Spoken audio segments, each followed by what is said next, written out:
Okay, okay, we're good. And Tony, you can take it away. Hi, folks, and welcome to the Cannibal Brothers. We're here to take you on a savage journey into the dark corners of popular culture. I'm Lone Tone, broadcasting from New York, and I'm here with my brother and co-host, Rattling Jack from Pittsburgh. and we have a special guest today, our top correspondent, right? I think our only correspondent. Yeah, dude. I'll fill whatever need you need. This is Zach Bird. What's good, guys? What's up, Zachary? How are you? Nah, dude. I'm just chilling, hanging out. Actually, I'm a bit hungover. I'm having a little hair of the dog today. Might as well. Yeah, I'm very much into craft beers. I couldn't afford PBR. Yeah, I'm into craft beers too. I'm drinking this new thing that I found at my local brewery. It's called Miller Lite. So I don't know if you guys heard of it, but it goes down smooth. You're going the fancy route. I had to go with this today. Oh shit! Iron City. Well, Oh, you don't have to dude, apologize for that. That's some fan service for me from Pittsburgh. You drinking some irons? Okay, dude. I There dig you go, it. babe. You know, this bottle of Iron City is actually about 20 years old. I got this bottle just to put in my office when my son was born and we visited Pittsburgh. I don't know what would happen to me if I drank this, but if you guys give me $5 each, I'll drink it on camera and we'll see what happens. You would observe all the powers. You would absorb all the powers of Ben Roethlisberger. That's what would happen if you drank that fucking bottle. Yeah, dude, you really put me out there, dude. You tricked me. Whatever, dude. Yeah, I dig it. A lot of time in the bathroom. I just met you. You already tricked my ass. It's fine. Let's get it rolling, guys. How's everybody doing? You know, I'm doing good. I'm a little depressed because I had a kind of a nightmare. I don't know if it's a premonition or what. I had, you know that whole thing about the Canary Islands, and if the hillside falls into the ocean, it'll send like a mega tsunami towards the East Coast. Have you heard about that whole thing about the Canary Islands? Isn't that like by Portugal or whatever? Yeah, I believe so. Is it by Portugal, Jeff? You're the professor. It's a former Portuguese colony, and they speak Portuguese there.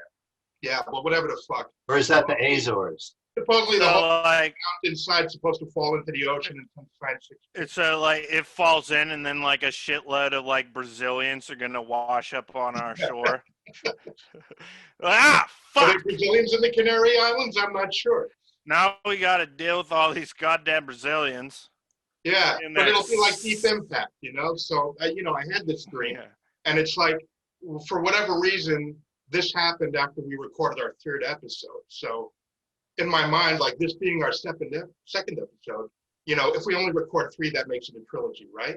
Yeah, it's a So we need the energy in this episode to make this our Godfather 2, our Empire Strikes Back, dare I say, our Road Warriors. So we got to really hit the home mark with this episode.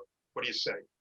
I'm down with it, dude. I don't, I'll allow Brazilians to infiltrate the U.S. if that means that we have a banger of a show. I'm down with it. Absolutely, that's the first priority. So I got to tell you, Zach, I saw the cut of your reporting from DC. That was very courageous and very informative. And I tried. I think you gave us a tip about the minimum age of consent in Ohio. That's a wonderful piece of information. I'm not lying. I'm not lying. It's real. That's a great travel tip for any of our viewers who may be looking to vacation in the great state of Ohio. I hear they have a wonderful amusement park as well. Germany, it's 13. That's also weird and creepy. Don't do it. None of us in this podcast advocate for 13 years old being the age of consent. That's weird. Let's go. What's going on with you, Rattling Jack? I don't know. Not much. I mean, school started, taking a bicycle apart, cleaning an apartment, all kinds of exciting things. Taking your electric bike apart? Yeah, just taking the battery off of it for the winter because it's getting cold in my garage. So I understand you recently got a package from Japan. What's that all about? So yeah, man, I got some shit from Japan. You can see it right here, and let's see. Okay, I'm gonna set it down to pull out the. Are you really gonna show all the viewers the used panties you bought? You know, I can't get in touch with that guy. You know, he got in with like Richard Gere, and now like I can't afford it. You professor types, man. Dude, I kind of want to do that. I kind of want to start an OnlyFans where, like, because I'm naturally pretty hairless, I'm just going to, like, shave my legs and just show me from the waist down. And then just sell, like, you know, socks, used socks and panties and shit. So I might have to adjust my camera. This is, yeah, take a look. Can you see the label? Yeah, it's Yeah. radioactive, dude. That Be looks like careful. good news, right? What'd that be all about?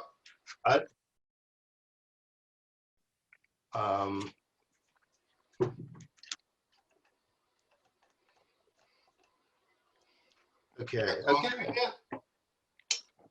PBR coffee flavored beer? Let me run the lights down. Some radiation. Hang on. Where's the... Interesting.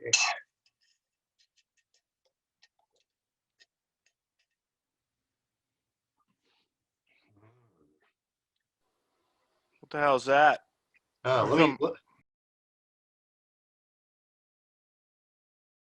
Is that like an expensive way to make you infertile? Neat. Bring it out again. I want to see it again. Looks like I'm staring into the eye of God. Okay. That's neat. What are you going to do with that? You know, get some lizards, mutate them. Ah! Oh, shit, you should. I'm glad it didn't break. Yeah, I mean, I don't want you to, you don't want to have any, like, mongoloid kids. Keep it away from your balls. Oh, that's, you know, I ain't having any more kids, not after that skit. I'd love them regardless. Not after, like, the coolest kid ever. You're like, I'm going out on top. She is a cool kid. She rules. Sam rules. Hey, so Rattling Jack, I told you I was reading that graphic novel, Alien, the original screenplay. Yeah. Yeah, I got it right here. Hopefully it shows up. It's a little shiny against the light. No, we see it. Yeah. Basically, that rocks. You know, there's been a few documentaries about the making of Alien, probably the most recent being Alien Memory. I think it came out last year, which kind of chart the course of Dan O'Bannon and Ron Shushart's original screenplay called Star Beast, up until we got the final classic inspired by H.R. Giger, directed by Ridley Scott. So the graphic novel is essential for anybody who really loves Alien and wants a little bit more. You know, it doesn't have the biomechanical look of Giger's work, but it basically gives you an idea of what might have been had the original screenplay gone straight to screen. So it gives you alternative versions of the spaceship. There's no Nostromo. The spaceship is called the Snark. None of the familiar characters are there. And I think one of the most interesting deviations about this story, without giving too many spoilers, in the original screenplay, and this has been talked about, when they landed on the planet and find the derelict ship, there's not only the derelict ship, but they also find a pyramid as well when the storm that they encounter clears up. So when they enter this pyramid, they enter a chamber which is full of hieroglyphics. And those hieroglyphics are integral to the original story. And it kind of gives you an idea of how the original opening crawl of the alien we got, it looks like a hieroglyph, right? Well, Yeah. What's that? Singular hieroglyphics, a hieroglyph? That kind of reminds me of what Space Odyssey, where like they find like the fucking Monolith. the monolith. Yeah, exactly. That's what's up, dude. And you know, well, I guess we haven't really like talked about what this episode's about, but we're gonna say like the sickest fights in sci-fi and fantasy, dude. Volume 1. Yeah, volume 1. Dude, Aliens with Sigourney Weaver when she fights. Oh, dude, that was actually like really high on my list, but I didn't put it on there. But dude, that's sick. Aliens or Alien, if I'm really gonna be serious right now, is probably the best sci-fi horror film of all time. I agree. Absolutely. You would agree with that? I couldn't agree more. I couldn't agree more. Dude, and then let me take it a little different. That really spawned sci-fi horror. I mean, at least in popular culture. And there's there's a video game called Dead Space. Oh yeah, I played it. yeah, we know Dude, Dead Space. like doesn't that like really like hold true to like the alien kind of like Ridley Scott characteristic where it's just like, you know, the protagonist trying to just figure out what the fuck's going on. I don't know. It's Isaac cool, dude. Clarke, yeah. Isaac Clarke. Alien rocks, dude. Ridley Scott rocks. How do you guys feel about Dead Space. and yeah, Dead dude, Space yeah, too. yeah, dude, they rock. What Yeah. about how do you guys feel about Prometheus? Did you guys watch Prometheus? Watched it, sure. Yeah, it was beautiful. I mean, of course, with Ridley Scott, you're going to get beautiful visuals. I think the story was a bit disjointed. And actually, after reading this graphic novel about the original screenplay, they kind of co-opted concepts they couldn't afford or couldn't do in the original Alien to Prometheus. Such a chamber, and I believe there were hieroglyphs in the chamber where they found the urns, right? Yeah. Which was kind of like the hieroglyphs in this graphic novel from the original screenplay of Alien basically play out the life cycle of the alien. Okay, I dig that. See, yeah, I didn't know it all that good, but that's what's up, dude.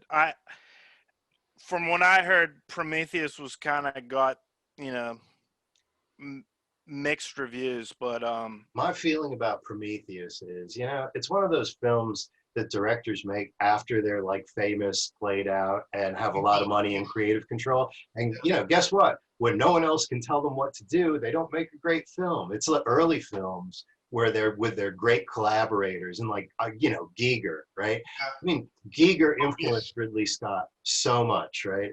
There's all these things from Alien that are in play in other Ridley Scott films, in Blade Runner and Oh yeah, you look at early heavy metal comics, look at the early Mobius artwork. It's all about flying cars in megacities. yeah. You know? And that's what played out in Blade Runner, you know? And Dude, you and I were talking about this last night, Jack. When they were filming the original Alien, they couldn't afford the pyramid scene, so Ridley Scott gave that up, and they kind of went in a slightly different direction with the screenplay. But one of the things Ridley Scott had to argue about with Fox was the inclusion of the space jockey scene, because the building of the space jockey set was going to be a lot of money. But Ridley Scott said, we can't cut this out. This is the money shot. You know, this is what makes the movie, you know? And it's true, because that's what made the movie so bizarre and alien. Like, what the hell is this thing growing out of the chair? Where did it come from? So when I heard that they were making Prometheus and Ridley Scott was going to direct it, and that it was going to feature the engineers or the space jockey, I was super excited. I didn't know if I wanted to learn more about the space jockey because it was as mysterious, kind of made it great. But I was like, okay, Ridley Scott's doing this. He's going to have whatever budget he needs to animate these things or do whatever practical or CGI he needs to do. And then they turned out to be fucking humanoids in spacesuits. And I was like, what a fucking cop-out, you know? That's kind of a cop-out. Yeah, I don't know a shitload about, like, Ridley Scott, what he did. Like, are the alien, is it based on books, or is it just like where it's based on the original screenplay that Dan O'Bannon and Ron Shulsett came up with. Okay, so it's not based on a book. It's just okay. I dig it.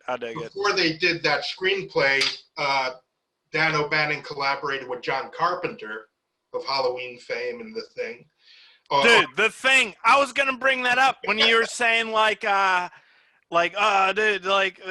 practical effects. Oh, dude, The Thing is so fucking good.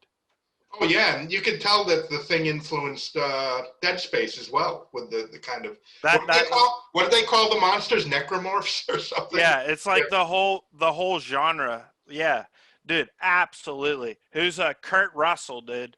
Fucking kicks so much ass in that movie. Oh, absolutely. Yeah, it's so sick. Classic. I actually watched it with my son a couple of weeks ago. He asked to see it again.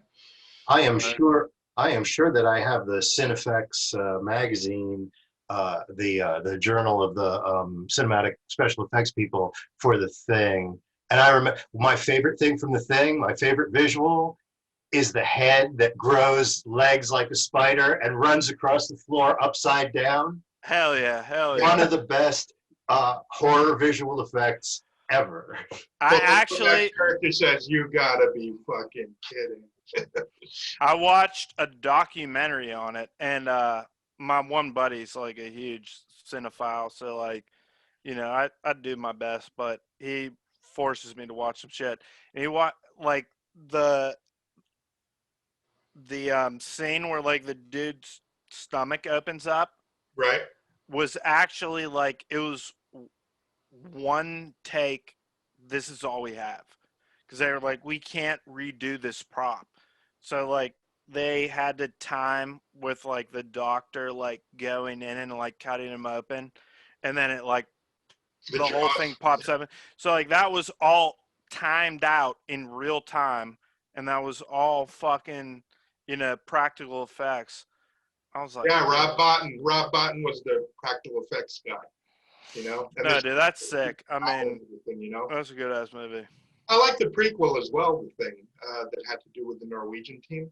You know. Never seen it. Oh yeah, it's a prequel. A lot of people said it's a remake of the thing, but it's not. It's basically about the Norwegians who encounter it first, who dug it out of the ice. Okay, I dig. You know, that, yeah. the effects work is pretty much CGI, but it's a respectable film.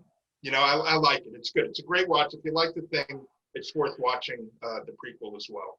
But it's not the thing. It's not John Carpenter's The Thing. Okay, I dig that. I dig that. I think I know exactly what you're talking about. Yeah. No, dude, that's sweet. That's sweet. So, and anyway, to wrap up the Alien graphic novel, but you know, like again, anybody who loves Alien, you want to see this alternative take. The artwork has a cinematic feel to it, and it'll give you a great idea what might have been, and you know, kind of gives you also an idea of, you know, how important the hieroglyphics were in this original screenplay to the story, which didn't play out, but ultimately we still got the classic movie, you know. So, and like you said, great fights, aliens, man. You know, James Cameron hit it out of the park. Dude, Sigourney, he just said, Sigourney Weaver, I want to see your camel toe walking up this ladder, and we're going to just be a hit. Did we get a glimpse of that in Aliens? I never caught that. And that's what it was. Sigourney Weaver. You're being facetious. Well done. You got me. No, I didn't know. I've seen the movie a lot of times, and you know, I never caught that. So I was genuinely curious if that was in the film. Only in the first Alien. Is it in the first? No, it's in the first Alien. When she's in the airlock in the shuttlecraft, and the alien is outside, and she gets into the spacesuit. But she's walking up a ladder in panties. No. Yeah, I think you're thinking of the first Alien. You're thinking of Alien. Okay, cool. Say, sweet. So I was at this guy's place in the mall. He had a 3D printing place, right? And he had I would say 3 foot tall 3D model of the loader from Aliens that Sigourney Weaver fights the Queen Alien with, right? Yeah. And I said, I went in and this was around the time I was making Tony's Blade Runner pistol. And I said, that is badass. And he said, from Aliens, right? And he's like, yeah, the best movie ever made. And I was like, you know, I lean toward agreeing with you. I'm not sure I disagree. Yeah, the Queen was pretty cool, but like we were talking about last night, they kind of changed the life cycle of the alien from Giger's concept. Kind of like an alien, that deleted scene would indicate that aliens can create eggs from the broken down biological matter of the xenomorph's prey, you know?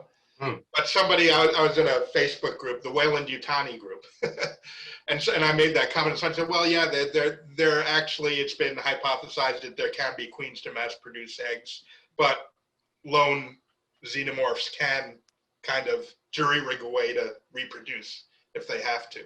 That's interesting. That's like bees. The queen lays eggs, right? But a worker can lay an egg. But the worker's egg is a sterile male, right? Oh, not a sterile male, excuse me. It's a male. It's a drone, right? It's the drones that mate with the queen later, but they only have half the DNA. So the whole aliens, like it's all wasps and bees, right? Because it's wasps who do that, who like inoculate a host with their egg that then feeds upon the host and emerges as the adult creature. It's very wasp. Can I ask a question? I'm gonna put my hand up like this is fucking Zachary. yeah. What's your question? No, where did like Alien versus Predator come from? Oh, Because it came from the same company owning both properties, I guess. dude, because there was a game I played. It was called just AVP, and you could be you remember that? It was like there's an AVP too. Yeah, and it was this was a video game. Yeah. Oh no, okay, I got you. And I don't know, man. Like it was sweet. Like you could be like a xenomorph, you could be predator, or you could be a marine, and like you'd all just run around. But so what? Like, is that canon that like Predator is part of? Not really. No, it was just kind of like a afterthought to make money and all that kind of bullshit. Yeah, basically, Alien canon is whatever was written for the screen, basically. You can't trust anything when it comes to Alien. Ridley Scott completely rewrites the book between the first film and Prometheus in some dumb ways, and there is Alien's always being contaminated by the people who mess with it. That's it's kind of cool. James Cameron goes this like much more insect colony way, right? That's cool. Wasn't it?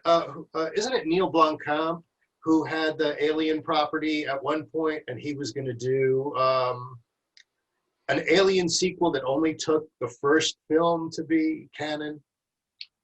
Yeah, Neil Blomkamp had the backing of Sigourney Weaver to do an Alien sequel where that disregarded Alien 3, and Newt and Hicks were still alive. What was it? Michael Baine's character was Hicks, right? Yep. Yeah, where they didn't just die in their pods and they were still around. And Neil Blomkamp rocks with tech, Yes. The way he makes tech look. His movies are awesome in that perspective. Hopefully it still happens. But like Prometheus and Covenant just for me kind of fell flat. I was like, that's pretty much what everybody else said. Yeah. You know what I mean? A lot of it didn't make sense. But what we are getting is a FX Alien series, which sounds kind of kooky. Really? Yeah, but the guys developing it did Fargo, the series, which is dude.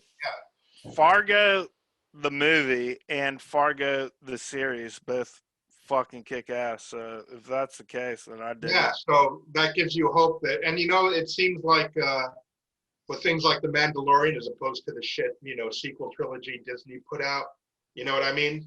It seems like it's better to have a sequential storyline that can play out in a season, in a series, over 6 to 10 episodes, whatever. So that gives me hope that hopefully this Alien project will turn into something more interesting. I mean, we can all agree that the sequels were trash. I don't know if you guys liked them. But you watched The Mandalorian, right? I watched The Mandalorian. I fucking loved The Mandalorian. I saw it all. Could you please explain to Jeff how special that season was? It was fucking great. Are you kidding me? Yeah, like, dude, he's trying to say, like, the deep fake was weak. It wasn't weak. It was hard as fuck.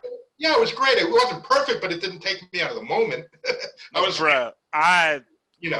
thought it was fucking hard as shit, and I thought that was cool as hell. My wife was like, "Why are you screaming down there?" I was watching it in the basement. Yeah, dude, like Luke Skywalker just shows up in Rex's house. That's cool as fuck. Well, they're gonna bring the character back, hopefully thoughtfully, and it looks like that guy Sebastian Stan might be in the running to play him. The guy that played the Winter Soldier. Yeah. You go on YouTube. There's a video about it, and he looks just like freaking young Mark Hamill when his hair's done the same way. Oh yeah. They said they're either going to do it in a deep fake or they're going to have Sebastian Stan do it, and I'd rather have an actor do it, And deep fake. Yeah, there's only so much. It's fine for that one scene, but exactly. You want a real actor doing it, and this guy looks exactly like young Mark Hamill.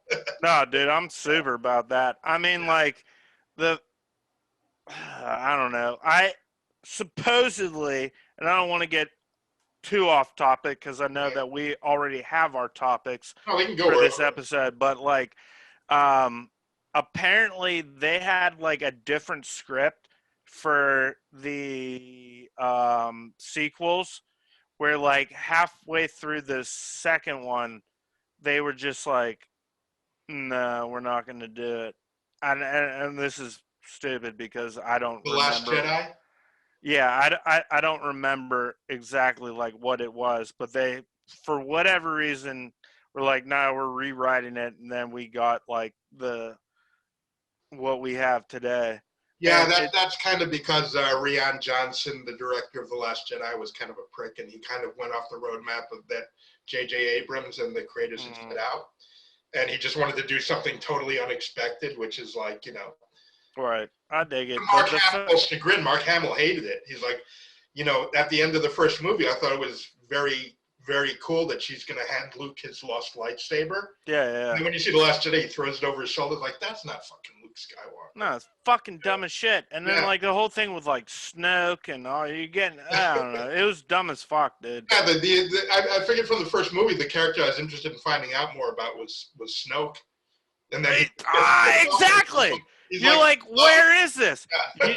You know what's sweet though? You know what's sweet? Because like one of the things with the sequels was I was like, where the fuck is this New Order coming from, or First Order, or whatever they call it?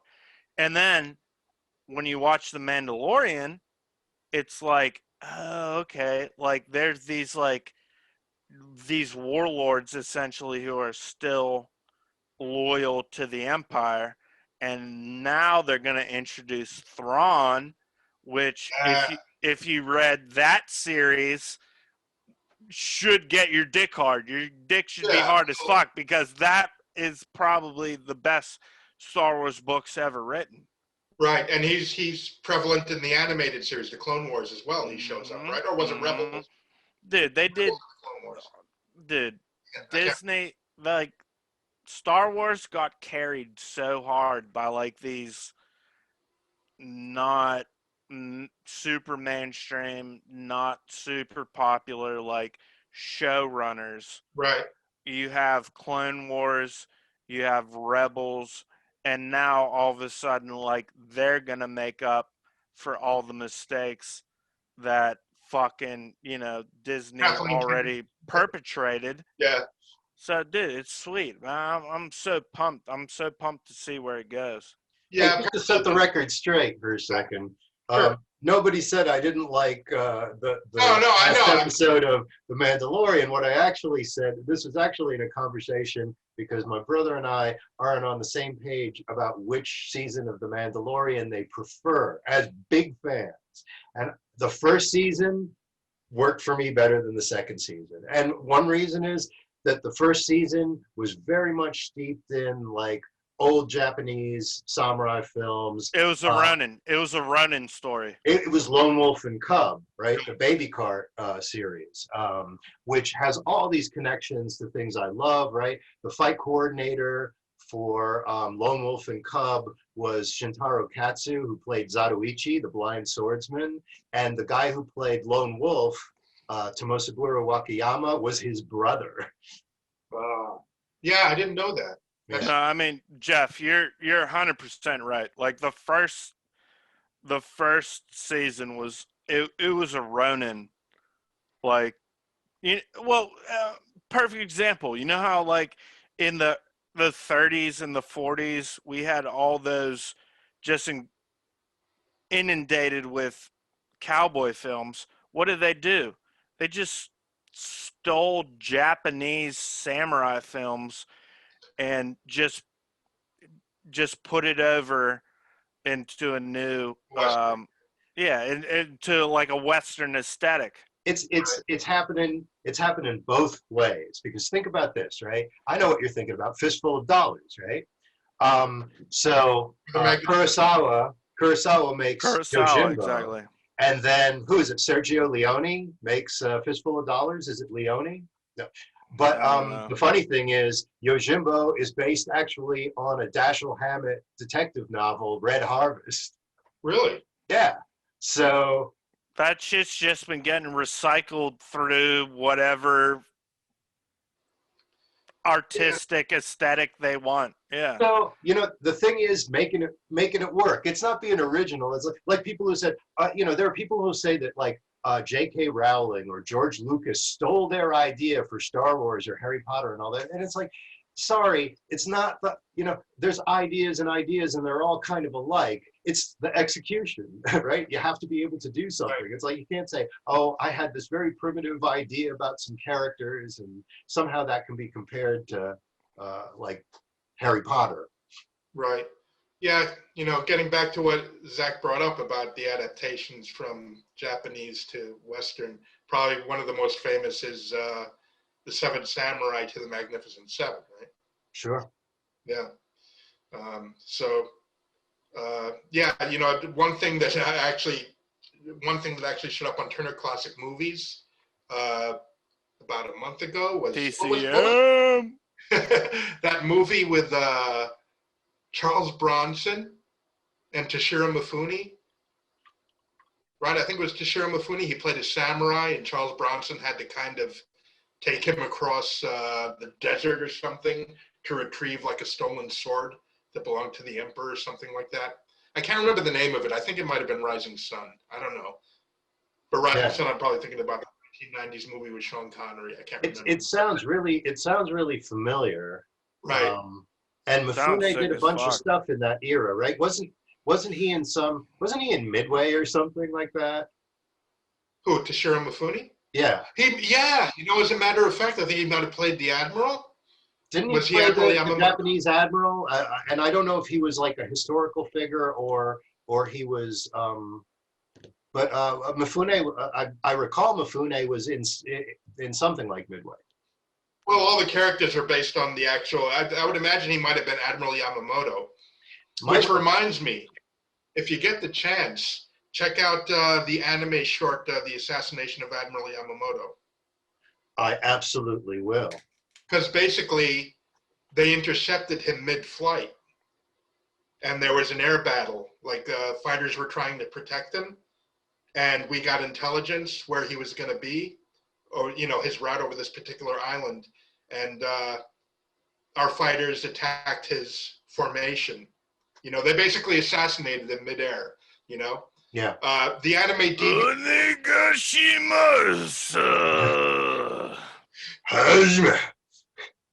Yeah, the anime kind of shows him like being alive until he hits the ground, but they assume, based on historical, what they understand, he was probably dead before the plane even crashed. The way they riddled. Moving forward, one of the subjects we're going to talk about in this episode is great fights from science fiction and fantasy. Just all-out brawls. Some of your favorite, just kinetic fights, whether it be from comics, movies, get them, whatever. Get them. So mine isn't. I wouldn't really think this falls within sci-fi or fantasy genre. Maybe it has a touch of fantasy too, but it's really more dark, crime drama stuff. Psychological thriller. Psychological thriller, right? Love those. My favorite fights and one of the most straightforward, vicious fights I've seen, and also one of the kind of darkly humorous fights is from the 2003 South Korean film Old Boy, which I would hope if anybody's ever watching. Hell yeah, dude, that movie rocked. Yeah, there's a corridor fight scene in this film. I knew. As soon as you said Old Boy, dude, I knew. Yeah, I mean, it doesn't sound like a long time, but this corridor fight scene takes out in a spread of about 3.5 to 4 minutes nonstop, right? And you've got the, I don't know if you'd call him a protagonist. He's a flawed character. He's been imprisoned for 15 years in this private prison that rich people can imprison people they want to put away for a while. Because apparently this guy Daisu talked too much. Just like the United States. Right. So he gets out and he tracks down. Sorry. He doesn't know where he was imprisoned, but he tracks down where the prison is, without giving too much away. And he confronts and kind of like looks to torture the warden of this place. And after he does what he needs to do with the warden doesn't really have a lot of information. A lot of the thugs from this prison, the guards, fill the corridor, maybe 15 to 20 guys. and Daisu, the protagonist, with a hammer, filled with rage, goes to bat against these guys in the corridor. And it's just watching it is exhausting, you know. He takes down all these guys. He gets his ass kicked in the process. They actually have to take a break to catch their breath in the middle. I love that. I love that. Anybody who's ever done like actual like fighting sports, like I did, Jeff will say it too. Like if jiu-jitsu or whatever you're doing, like, right, bro, you gas out almost immediately unless you have just amazing cardio. So the fact that you're like 45 seconds is like forever in sparring. Oh just, God, yeah. When I was doing kickboxing, it was like at the end of our group session, right? When you're already worn out, that's when they're like, okay, go get your gear on. And for me, the hard part was being a big guy. I mean, I learned for somebody my size, it's best to relax and be a counter fighter, you know? Mm-hmm. I mean, the main thing you got to remember: don't overexert yourself. Relax, and it's like, you know, I got one of the guys. How tall are you? Around the ring, huh? How tall are you? I'm about 6 foot. You know, right now I'm upwards of like 290 to 290 pounds. You know, so a big boy. That's a big boy right there. But yeah, I mean, sparring it's grueling, and you know, I kind of learned what how I would fight. And that was usually like a smaller guy, I'd let him wail on me, which didn't bother me too much, you know, with gloves. I'd usually let him wail on me, and then I'd go into them once they tired out, you know. And I'd let them, you know, I learned ultimately to have them follow me around the ring to tire them out rather than me, you know. And, hell yeah. But that's the thing about Hellboy, it's not even any kind of martial art. It's just a guy with a hammer and all these guys with freaking sticks. Just throwing each other. Hell yeah. Yeah, and you know, the protagonist has like a knife sticking out of his back, and like, you know, he's just going at these guys. And at the end, like all the thugs, the guards at this little prisoner, like on the floor, and like they're all like, you know, they've had the shit knocked out of them as Daisu has. And one of them's asking, "Is he dead?" Like, and the guy's still standing, you know. And then he goes to the elevator. The elevator doors open, and what's in there? Another bunch of thugs, and you just see Daisu smile, and he gets on the elevator. And then when you see the elevator doors open at the top, all the guys are laid out, and Daisu walks out, and he takes the knife out of his back as he walks out of the garage. So, yeah, that was my pick of what came to mind as far as, like, just a vicious kinetic fight scene. Hell yeah, dude. I'm going to agree with that 110%. That movie kicks so much ass, and then how disrespectful was the Spike Lee remake? Oh, was it Spike Lee who directed the remake? Yeah, dude. It was Josh Brolin. That was just I don't even understand. You're remaking the movie. The movie's already made. Yeah. How do you fuck it up that bad? One of those things, American audiences won't see something if it's not. I don't know, man. And then, like, they took out the whole, like, incest angle and all that. I don't know. I mean, you know, I don't want to. Yeah, that was the mind fuck at the end. Fuck, dude. I don't get it. So what do you guys got? Dude, solid pick with Old Boy. I love that movie. Yeah. I got to watch it again. I haven't seen it for a while. But I kind of went, like, super genre. So I have one pick for sci-fi and I have one pick for fantasy. I'm gonna give you my sci-fi pick. Let's do it. All right. In Phantom Menace, the original Star Wars prequel, right? The absolute best in every single Star Wars movie, the best lightsaber duel. Darth Maul with a double-bladed lightsaber against Qui-Gon Jinn and Obi-Wan Kenobi, dude. Yeah, Ray Park is the kung fu. Dude, master. He's so perfect for that role, and he kills it. Yeah. And then, how could they ever have beat him? You know, it's funny, Zach, because I was telling my son and I always talk about, the great lightsabers, like what's better. Like for me, The Empire Strikes Back, unprepared Luke facing Vader is the most emotional. But I went back and I was like, for me, the Phantom Menace is like, but I was like, I can't completely write it off because that lightsaber duel, and especially at the very end when Kenobi, who's angry, filled with rage, goes at him. Yeah, that was like one of the coolest lightsaber pieces. I was like, I revisited that, and it's amazing that you brought that up because it's like, wow, kismet. Because I was talking to my son about that because Kenobi was like just primal, Yeah, he sees his master die. Yeah, dude, and was Ewan McGregor and Liam Neeson, and Liam Neeson does a great job, and then I don't know. Yeah. And you have the whole, like, it's not just fight porn either.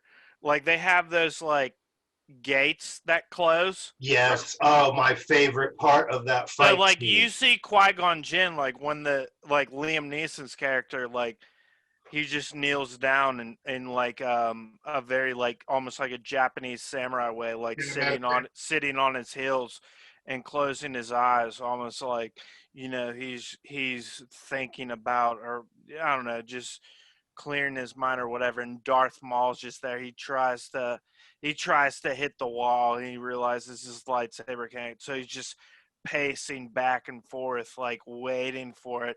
And then as soon as it opens, Qui-Gon's right in there, and Ewan McGregor's trying to run in. I don't know. In my opinion, and I love Star Wars. I think the new ones are trash. I will say my top 2 favorite Star Wars films of all time. Number 1 is The Empire Strikes Back. Come on. That has to be number 1. And then number 2 is Rogue One. Rogue One. I totally agree. Rogue One kicks so much ass, dude. Yeah. It's the perfect Star Wars film. Donnie Yen. And they did. Donnie Yen, and right? you know what's cool about, yeah, exactly, Ip Man. Yeah. The thing that's cool about that, everybody dies. Literally everybody gets wasted at the end, dude. Like no other Star Wars movies like that. Everybody gets fucking wasted. But I will say, anyways, that is my favorite sci-fi. And you got to see fight Vader, scene. right? It's just cool. And dude, you watch Rebels, you watch Clone Wars. Darth Maul survives. Oh He yeah, doesn't die. He doesn't die. He's an intrinsic character to Star Wars canon. That's a great point because talking with Rattling Jack about the 2 seasons. I mean, I kind of see it all as one story, But one thing, like if you haven't seen the Clone Wars or Rebels, you won't be as excited to see things like Ahsoka Tano in live action. You know what I mean? And that episode was freaking awesome. Rosario Dawson. Yeah. Perfect. Yeah. Perfect casting. Yeah. That was like her and her twin white lightsabers. Freaking great, But yeah, that's one of the things, like kind of like if you haven't seen it, I've told Rattling Jack on a few occasions, watch the last couple of episodes of the Clone Wars if you want to see Ahsoka Tano in action. Really, like those, right? Yeah, no, they have like the last season.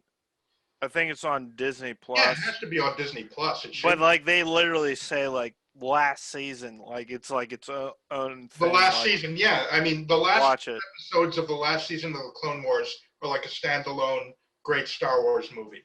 Yeah, exactly. So Rattling Jack, again, I would urge you to view those. Okay. Absolutely. I'm sorry. So go ahead. Talking too much, Zach. Did you have another pick?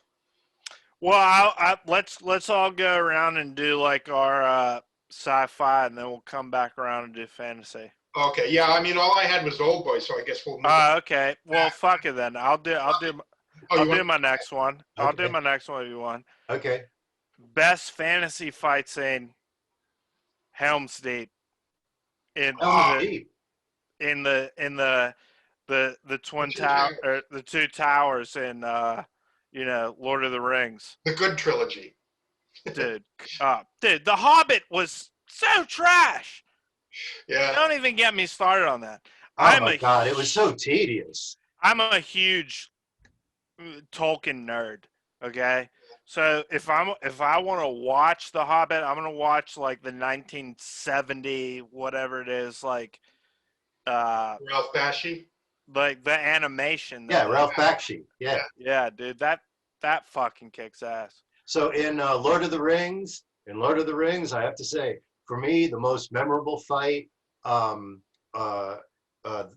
it's Gandalf versus the Balrog of Morgoth in the Mines of Moria, where the Balrog has that flaming whip, and fucking Ian McKellen kicks ass. I thought he was a doddering old man, but I'm not gonna mess with him. No, that is sweet, but I mean, it's well, how they do it in the movie is kind of like they don't really gloss over it, but like it's not like drawn out. It's not epic, but the Battle of Helm's Deep, they make so fucking epic and just like so hardcore that I'm gonna say that's the best fight scene in fantasy. Mm-hmm, mm-hmm. Yeah, the great line was Legolas telling what was the dwarf's name? Gimli. Gimli. Yeah, that's what I thought. When Gimli says, "What's going on?" because he can't see over there. Yeah. Would you like me? Would you like me to describe it to you, or shall I get you a box? Yeah, exactly, dude. That's hilarious. Exactly. That's a great scene. I haven't seen it. I got to rewatch it. I got the extended editions. Oh hell yeah, then, dude. So they're pretty cool. I have to rewatch those. That was that Welsh actor, right? What's his name? Paul Rhys-Davies. The guy from Raiders of the Lost Ark. Yeah, exactly. Yeah. Andy's friend. Right. Yeah.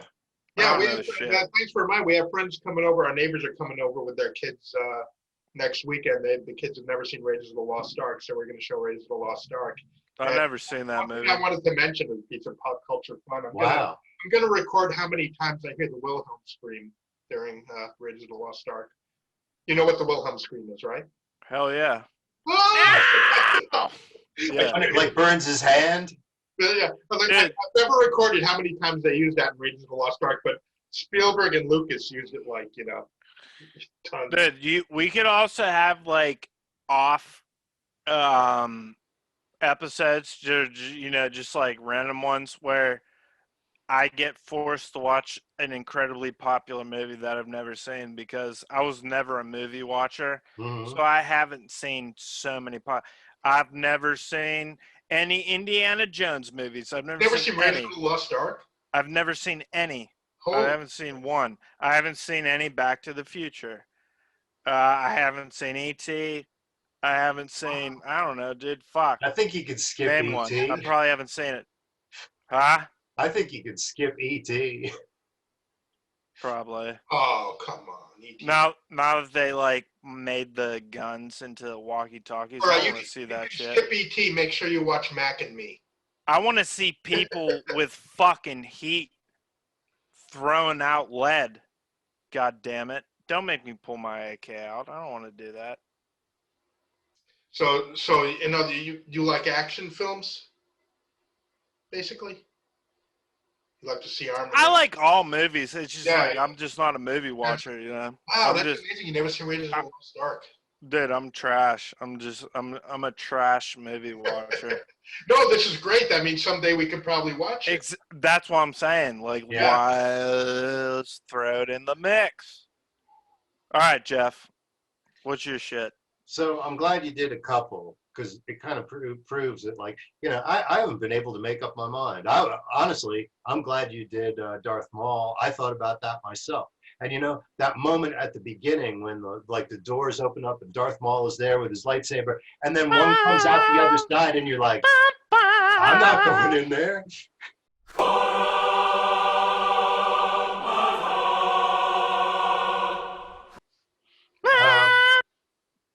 Yeah, the Duel of the Fates or whatever. Duel of Fates. The music is exactly great. It's some of the Duel of best Fates. music in Star Wars. Eddie Williams. Yeah, but you did that one. So, down to the wire, it was like my head versus my heart. I'm going with my heart. The fight between Batman and Superman at the end of Frank Miller's The Dark Knight Returns. Okay.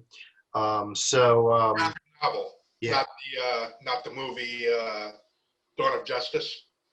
It is in Dawn of it is reprised, yes, Yeah. in Dawn of Justice, but it's in Frank Miller. It's in the comic book where the aging Batman, right, living largely in hiding, right, comes back as Batman after like some hiatus, and then finds himself having to fight Superman, and he's got this exosuit, right, and he's an old man. Like he actually has a heart attack in this fight, and he's fighting Superman. Like, how can you win against Superman? And yet he does, right? And it's interesting because Superman is like killing him, right? And Superman is thinking, what were you thinking, right? You're just flesh and bone, right? And he's a shit destroying. mortal. And Batman, who is his friend, right? At the end of the fight, when he throws it all in, he's like, I'm going to teach you what it is to be a man, right? Right. To suffer, to fail. That was what I ended up with. It really is. I think Frank Miller is really good at that kind of thing. And that is one of Frank Miller's great moments. Not the only one, but I am not a comic book superhero guy. I got into Frank Miller because of Frank Miller's fabulous samurai series, Frank Miller's Ronin. But when Dark Knight Returns came out, I was like, yes, on it. Yeah, absolutely. Yeah. Can we talk about how fucking stupid Superman is as like a hero? You mean in any particular incarnation or overall? Just overall, like he has no theme. It's just, oh hey, yeah, I'm super strong. What else do you got? Oh well, I have freeze breath, and my eyes are lasers. Like this, I don't know. Superman to me is the lamest fucking superhero of all time. He sucks. For me, like Superman is an interesting story, and if done right, you'd like to see certain things he can do brought to life. Like, I mean, I would think the best Superman movie was the 1978 Superman with the John Williams score and everything. Christopher Reeve, you've never seen it? No. Yeah, yeah, that's a good Superman to see. I think the guy, what's the guy who's playing him now? I forget. Henry Cavill. Henry Cavill, yeah, he's got no heart. There's no heart in the character. I know, I dig that, but Henry Cavill rolls. No, he looks better as fucking rolls. He looks better as Superman, but I think the Superman that had the most heart was the 1978 Superman. You're probably right. And it was an epic movie. I mean, he got tossed off a horse for that shit. The original screenplay for that Superman was by Mario Puzo, the same guy who wrote The Godfather. How weird. Yeah. And, the whole production was a big risk, but come on, Jeff, Superman's a great movie, 1978. Yeah. I liked, I haven't seen the most recent Superman. The thing about Superman is, like, this isn't an era for Superman, right? Superman is kind of like the America of the 1950s. He's kind of a simple guy, It's like, I think that's what like in the television series, the George Reeves series, people who knew Superman thought of him as kind of a like moral doofus, right? Like kind of morally overplayed and a little too clean cut, right? And they were right. Right? I mean, he makes Lois Lane look like, Stormy Daniels. Right. Yeah. I like the way, Christopher. That's good. I think it was a great film. I still think it's a great film. It's worth seeing, Zach, to give you a new perspective on Superman. Hopefully you'd like it. Maybe. I don't know, dude. My whole point is, like, what? He's essentially God. Like, Yeah, oh, sweet, dude. Like, you can He's do omnipotent. literally whatever you want. He's omnipotent. Yeah. Do anything. Like, dude, that's Make so a hero more crazy. interesting, he has to have some vulnerability. But It's then, yeah, kryptonite. Okay, you Yeah. get that. But I mean, it's just like even beyond him having some kind of weakness, there's no theme to his character. well, He but can just he's do supposed to be like anything. he's supposed to be like an angel from heaven. I mean, Right, exactly. it's basically a Christian story, and this like angel comes down to heaven and helps people with his angel powers, which is of course he's OP, right? Because we're just schleps. Right. Yeah, but interestingly enough, Superman was created by 2 Jewish dudes. There's actually a god in Judaism too. What's that? Hey, Yeah, I know, but knock it off. I would have to argue that Superman has his place, but we could, debate this further. No, I agree. I agree with what you're saying. I mean, Jeff is right. He's like a Christ figure who, Yeah. I don't know. Maybe, And they've actually played that religious theme into like. Right. I mean, Well, it's been that's played out. All I'm saying is, I just don't dig like, it's just like you're taking a dart and just throwing it at like what other superpower does he have? Oh, he has super speed and he has ice breath, and then also he can fist you and make you orgasm immediately. That's one of his superpowers. Like, Well, I will There is say though, I think we can all agree Batman is a cooler character. Wait a second. Batman. And when I do buy a comic book, when I do buy a superhero comic book, I don't seek out Superman. I seek out Batman to see what's. Batman is the coolest superhero of all time. The best superhero movie of all time is The Dark Knight with Heath Ledger as the Joker and Christian Bale as Batman, and that's a fact. And if anybody wants to debate me, I'll give you my address. You can meet me outside, and I'll let you because that is 100% true. No, Dark Knight Returns is an awesome movie. You're probably right. I can't. Dark Knight Returns? Another superhero movie. I'm talking about Dark Knight. The Dark Knight, yeah, Christopher Nolan. Yeah. We got you. Dark Knight Returns is trash. We got you. Jeff was actually visiting me, and when The Dark Knight came out in 2005, and I was like, me and Mike are going to see The Dark Knight. You turned me on to The Dark Knight Returns, and this is basically heavily influenced by that. Oh, I see. I thought you were going out and he's watching the kids. I was like, sorry, dude, I'm still going. I thought you meant like The Dark Knight Returns was like the third installation. No. Well, The Dark Knight Returns, Frank Miller has been basically what Batman My is bad. today. Yeah, no, Yeah. I fucked up. No. What's the third movie in that The Dark series? Knight Rises. Trash. Absolute fucking It's trash. And it was recorded in my home city. Yeah, totally. Bale gives that speech right on the steps of Mellon Institute across the street from the. Bro, they have the mayor of the time, Ravenstall, kick off like in Heinz Field.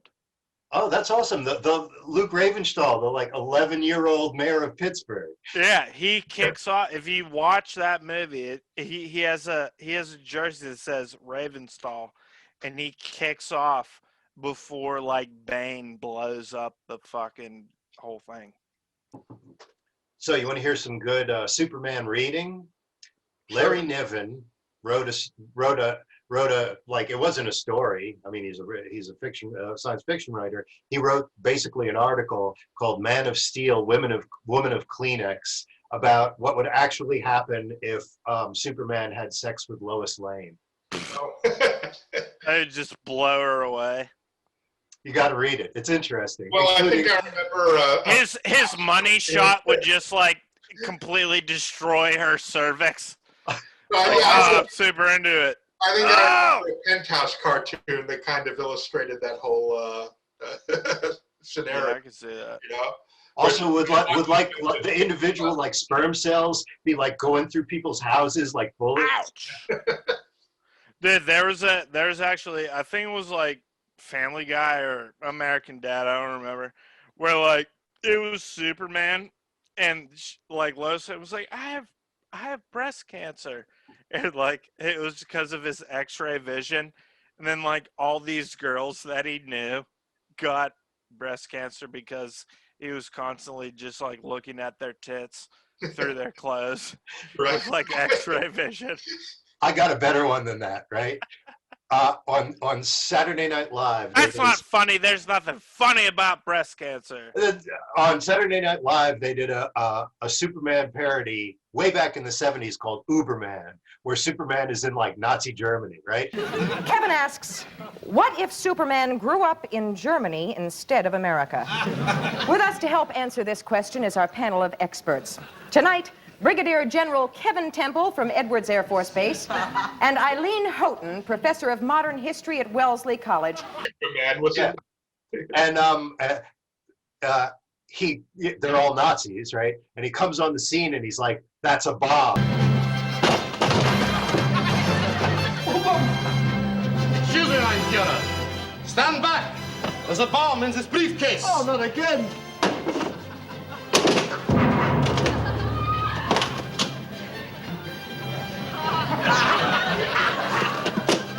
Oh my God.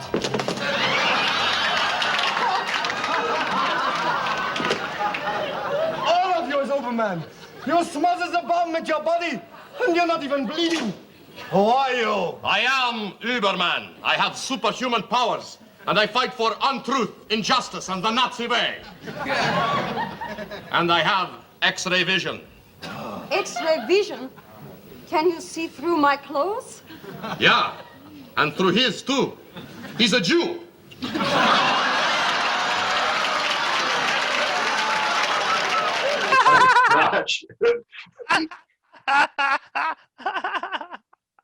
Wow. Oh shit! Yo, Tony, doesn't your brother look like Fred Armisen? Yeah, that's been pointed out, and I'm not sure how Jeff feels about that, but Fred Armisen is almost as funny and brilliant as Jeff is, so it's a compliment. Oh, big shots fired. I like it. Big shots fired to the big brother. Hey, when lockdown is over, I'm going to Portland, and I'll just walk around in my boots and let people think I'm Fred Armisen. Yeah, there you go, man. Exactly. I got to see what glasses he wears, and maybe I'll get a pair of those and throw them on, and people will be checking me out. And Yeah, but hopefully I'll be able to get over to Pittsburgh and we can all get together. yeah. I mean, it's otherwise we'll be doing this. We'll be doing this in 30 years, right, in our bunkers. Right. Dude, it's like I'm gonna throw. I know we're winding down, but I'm gonna throw my favorite fight scene of all time in the ring because Okay. I would assume that you guys have seen it. will we know it? We know everything. Well, here we go. Let's see. Let's fucking see. 13 Assassins. Takashi Miike. Yeah. Bro. That was a brutal film, though. I have to say. Yeah. Especially The scene where it's like the Ronin dude, who's obviously just like a badass motherfucker, and like he has that kid who he's like, he trained or whatever, and it's just like him and them in like that corridor, and there's just like 30 katanas just like stuck in the mud, and he's just like, that to me is probably the best fight scene of all time. Yeah, that director Takashi Miike is pretty hardcore. Have you ever seen any of his horror stuff like Audition or Imprint? Nah. Oh, yeah. Or I know, bro. The Killer. Check out his other stuff, man. Like that scene where the prince, the bad guy, is like shooting the family. Yeah, dude, that's so Oh fuck. my God! And the kids there crying. It's like, oh. Yeah, he's just shooting like the yeah. Yeah, Or like the other one, like monkey necks are so thick. Yeah. It's like trying to chop that dude's head off. Yeah, Dude, that's another one I gotta rewatch. I haven't seen that in a while. Dude, but I think 13 Assassins Yeah. is my favorite samurai movie of all time. So I didn't know samurai film fights were fair game, and I have to say, one of my Mr. Amazing. favorites. It's one of my favorites is in Zatoichi and the Chess Expert, which Tony and I watched on a VHS tape when he was living in. Where the fuck were you living? What was that, like? Southern state? What was that? Oh, Virginia? No, not in Virginia. You lived like somewhere. Oh, Knoxville, Tennessee. Came down to Knoxville, Tennessee, and I'm like, you got to watch a Zatoichi movie. And I had never seen this one they had, Zatoichi and the Chess Expert. So Zatoichi is a blind swordsman, and he's like hanging out with this guy who's a Ronin samurai, and the guy is very smart. And Zatoichi, has these kind of preternatural senses. He can like kill a fly from the sound. The guy's like learning this stuff, and they're hanging out together, right? They're playing blindfold chess. So the Ronin has tied a blindfold around his eyes, and he's playing chess with Zatoichi, and they're attacked by these Yakuza.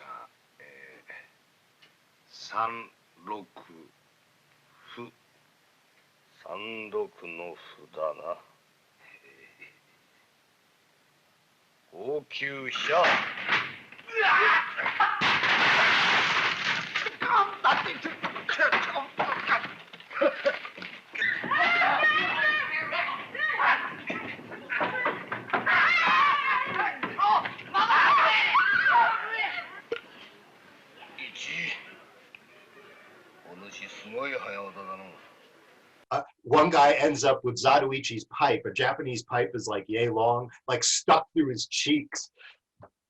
Wild. Yeah, one of my favorite samurai film fights. We're gonna have to have a samurai film episode relatively soon. Okay, guys. Well, it's been great talking to you. Hopefully, we'll be able to do this again soon. So we officially have number 2 in the books, our episode number 2. And if you like what you've seen, anybody watching out there, please like and subscribe. We want to get like a whole bunch of subscribers within like the next couple of months. That would be great. So if you like what you saw, please hit the like button and subscribe. And in the great words of Bill and Ted, please be cool to each other. All right, guys? Take care. Signing out. Okay, guys. See ya.